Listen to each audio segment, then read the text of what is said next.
I am Pankaj Suri, owner and founder of fluid fitness. तो आज हम पर्सनल ट्रेनिंग स्टूडियो के मॉडल को डिटेल में डिस्क्राइब करेंगे और हम आज ये जानेंगे कि इसमें कितनी इन्वेस्टमेंट लगती है, कैसे इसमें ब्रेक इवन आता है, कितने इसके एक्सपेंसेस होते हैं और प्रॉफिटेबिलिटी कितनी होती है। तो आज के वीडियो में हम सबसे पहले स्टार्ट करेंगे पर्सनल ट्रेनिंग स्टूडियो मॉडल की इन्वेस्टमेंट के बारे में।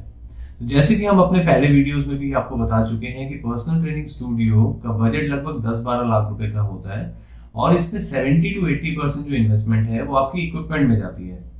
तो उस हिसाब से आपका 7 से 8 लाख रुपए इक्विपमेंट में लग रहा है और आपका 1-2 लाख रुपए आपका इंटीरियर्स में लगता है। तो आपका जो इक्विपमेंट है वो आपका फिर भी यूजेबल चीज है और टाइम के साथ साथ आप इसे कहीं पे शिफ्ट भी कर सकते हो।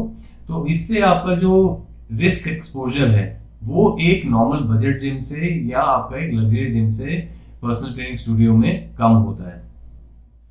अब जो आपने इन्वेस्टमेंट ये की है, अब इस इन्वेस्टमेंट में हम ये जानते हैं, देखते हैं कि कैसे आपका खर्चे क्या क्या होते हैं।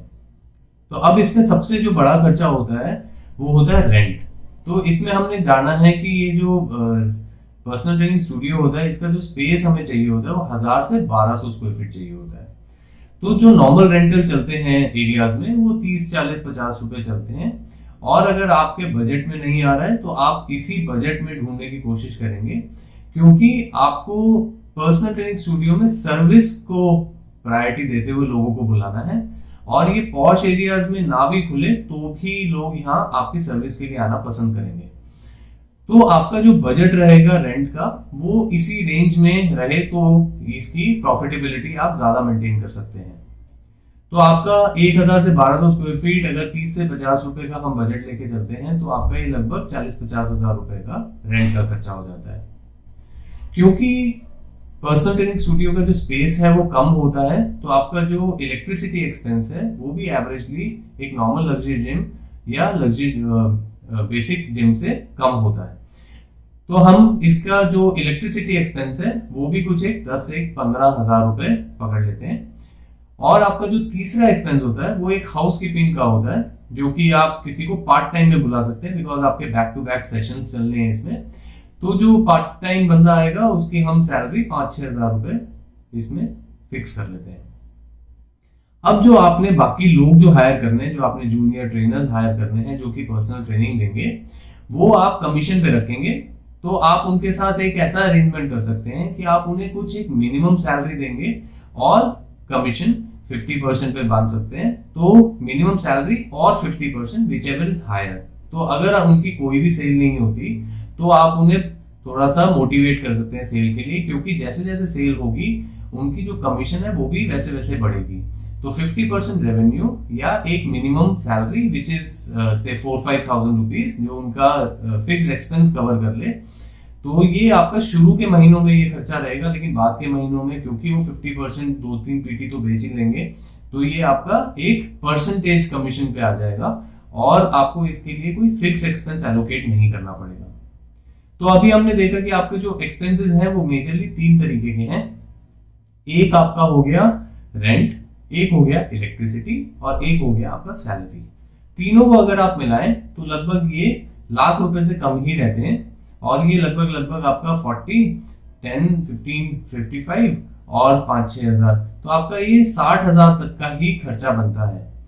और अगर आप रेवेन्यू की बात करें कि आपकी इनकम कैसे हो सकती है, तो हमने इसमें स्लॉट सिस्टम बनाया है। तो अगर आप इसको स्लॉट से करेंगे तो आपके पास दिन में 10 से 12 घंटे होते हैं और आप हर घंटे को एक स्लॉट की तरह बेच सकते हैं।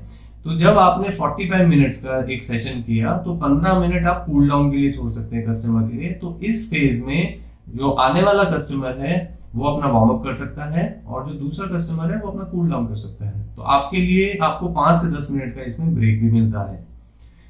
अब आप एक घंटे में एक पीटी स्लॉट टाइम पहले ही कस्टमर्स को दे सकते हैं और कस्टमर्स को 10 से 15 मिनट पहले आने के लिए फोर्स कर सकते हैं। वो 10 से 15 मिनट में अपना वार्म अप कर सकते हैं और आप अपने क्लाइंट को उस दौरान कूल डाउन फेज में रिलैक्सेशन भी करा सकते हैं। तो जब 12 स्लॉट्स हैं और आप एक सेशन जो है वो 300 से 500 रुपए का बेच सकते हैं। आप ऑल्टरनेट डेज पे सेशन दे सकते हैं, तो आपको महीने में 12 सेशन देने होते हैं कस्टमर को, और ऑल्टरनेट डेज पे जब आप देते हैं तो 12 सेशन का आप मंथली पेमेंट ले सकते हैं कस्टमर से। तो मंथली पेमेंट आपका लगभग 4800 रुपए का पड़ता है। अगर आप 300 रुपए और 500 रुपए को एवरेज कर लेते हैं तो ये 400 रुपए सेशन है। तो 12 सेशन 400 रुपए से आपका लगभग 4800 रुपीज बनता है। अब आप इस रेवेन्यू को देखें तो आपके पास 20 कस्टमर का स्लॉट आपके पास है, क्योंकि आप उन्हें ऑल्टरनेट डेज दे रहे हैं और आपने 10 घंटे दिन में डेडिकेट किए हैं। तो जब आप 10 घंटे में ऑल्टरनेट डेज देते हैं, जैसे मंडे, वेडनेसडे, फ्राइडे एक कस्टमर को, और ट्यूसडे, थर्सडे, सैटरडे दूसरे कस्टमर को, तो आपके पास 2 स्लॉट्स आते हैं। तो आप टोटल करके आप 20 कस्टमर्स हैंडल कर सकते हैं। जब आप 20 कस्टमर्स हैंडल करते हैं और आप 4800 लेते हैं, तो आपका अपना रेवेन्यू 96,000 हो जाता है, जिसमें से आप अपनी अगर एक्सपेंसेस निकाल दें, जो हमने 50 to 60,000 बोला है, तो आपका जो एक्सपेंस है वो आप ही की सेल से कवर हो जाता है, पर्सनल ट्रेनिंग रेवेन्यू से कवर हो जाता है। तो आप इसको ब्रेक इवन कर जाते हैं। तो इसमें जो आपका ब्रेक इवन मेंबर्स हैं वो 10 से 12 मेंबर रहते हैं। अगर आपको 10 से 12 मेंबर्स शुरू में आपके पास हैं, तो आप पर्सनल ट्रेनिंग स्टूडियो स्टार्ट कर सकते हैं। अब आप देखिए, बाकी जब आपके पास 20 स्लॉट्स कवर हो गए हैं, तो आप अपने जो बाकी जूनियर ट्रेनर्स हैं उनको हायर कर सकते हैं। तो जैसे ही आपके पास ओवरफ्लो होने लगता है, तो आप उस ओवरफ्लो में अपने जूनियर ट्रेनर्स को वो कस्टमर्स दे सकते हैं और उनसे प्रीलिमिनरी ट्रेनिंग, मतलब बेसिक ट्रेनिंग करा के जो क्लाइंट्स आपके तैयार होते जाते हैं, आप उन क्लाइंट्स को अपनी पर्सनल ट्रेनिंग दे सकते हैं। तो जैसे ही आपके पास फुटफॉल ज्यादा होता जाता है, आप ये एडिशनल ट्रेनर्स ऐड करते जाते हैं। तो जैसे ही आपके पास 20 से 40 कस्टमर हो गए, तो आपने एक जूनियर ट्रेनर ऐड कर लिया, और 40 से 60 हो गए तो 2, और 60 से 80 हो गए तो 3। आपकी मैक्सिमम कैपेसिटी इसमें 4 ट्रेनर रहते हैं। तो आपको मिला के 4 ट्रेनर्स हो गए, तो आपका जो रेवेन्यू है वो 96,000 इंटू 4 दैट इज 3,84,000 तक हो सकता है। ये आपका मेजर सोर्स ऑफ इनकम है। इसके साथ साथ आप सप्लीमेंट्स भी कर सकते हैं। तो सप्लीमेंट्स, अगर आप एक ट्रेनर से एक्सपेक्ट करें कि वो 20 क्लाइंट्स हैं और हर एक क्लाइंट 1 या 2 कुछ सप्लीमेंट्स दे रहे हैं, तो आप उसमें अगर 100 से 200 रुपीज का मार्जिन माने, तो वो भी आपको 20 से 40,000 रुपए की इनकम दे सकता है। अब देखिए, अब ये जो ट्रेनर्स 96,000 की सेल करेंगे, इसमें 50% उन ट्रेनर्स का है, कट है, तो 48,000 आपको मिलता है। तो 3 ट्रेनर्स पे 48,000 से अगर आप मल्टीप्लाई करेंगे तो 1,44,000 आप कमा सकते हैं। अपना अगर आपने अपने खर्चे निकाल के देखा था, तो आपने भी 40 to 50,000 अपनी इनकम निकाली थी। तो अगर आप फुल कैपेसिटी पे पर्सनल ट्रेनिंग स्टूडियो चला रहे हैं, तो आप 40 to 50,000 अपनी इनकम और 40 to 50,000 पर ट्रेनर का 50% कमीशन देने के बाद की इनकम, यानी कि 2 लाख रुपए कमा सकते हैं। अगर आप इसमें सप्लीमेंट की इनकम को भी ऐड कर दें, तो आप लगभग 2.25 से 2.5 लाख रुपए तक महीना पर्सनल ट्रेनिंग स्टूडियो पे कमा सकते हैं। तो आपने आज देखा कि 10 लाख की इन्वेस्टमेंट करके आप हर महीने 2 से 2.5 लाख रुपए पर्सनल ट्रेनिंग स्टूडियो में कमा सकते हैं। हमने इसमें आपको इन्वेस्टमेंट, ब्रेक इवन मेंबर्स, आपके एक्सपेंसेस और आपकी प्रॉफिटेबिलिटी के बारे में बताया।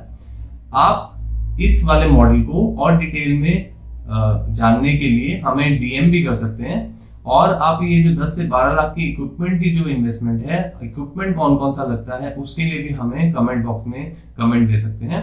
तो हम इसको आपको डिटेल में एक्सप्लेन करेंगे, कौन कौन सा इक्विपमेंट कहाँ से सोर्स करना है और कैसे आप ये 12 लाख रुपए में अपना 2.5 लाख रुपए की इनकम वाला पर्सनल ट्रेनिंग स्टूडियो खोल सकते हैं। Thank you.